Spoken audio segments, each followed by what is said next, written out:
আমাদের দেশে কোনো সোনার খনি পাই নাই, আমাদের দেশে তেল পাই নাই, গ্যাস পাই নাই, এমন কিছু পাই নাই।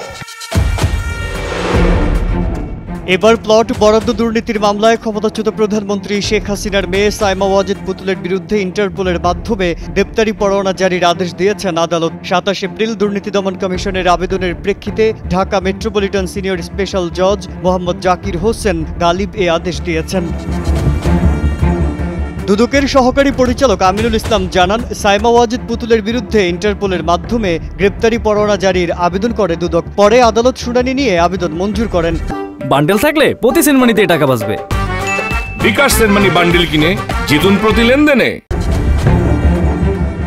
এর আগে ১০ এপ্রিল প্লট বরাদ্দ দুর্নীতির মামলায় ক্ষমতাচ্যুত শেখ হাসিনা ও তার মেয়ে সাইমা ওয়াজেদ পুতুলের বিরুদ্ধে গ্রেপ্তারি পরোয়ানা জারির আদেশ দেন আদালত। আর প্লট বরাদ্দে দুর্নীতির অভিযোগে করা পৃথক ৩টি মামলায় ১৩ এপ্রিল শেখ হাসিনা ও তার বোন শেখ রেহানা, মেয়ে টিউলিপ সিদ্দিক, ছেলে রাদওয়ান মুজিব সিদ্দিক ববি সহ ২১ জনের বিরুদ্ধে গ্রেপ্তারি পরোয়ানা জারির আদেশ দেন আদালত।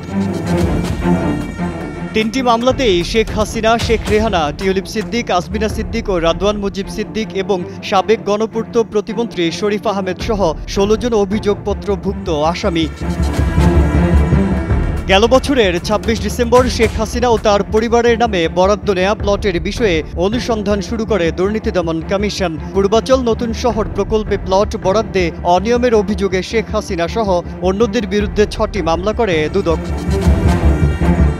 মাজহারুল আলম, কালের কণ্ঠ।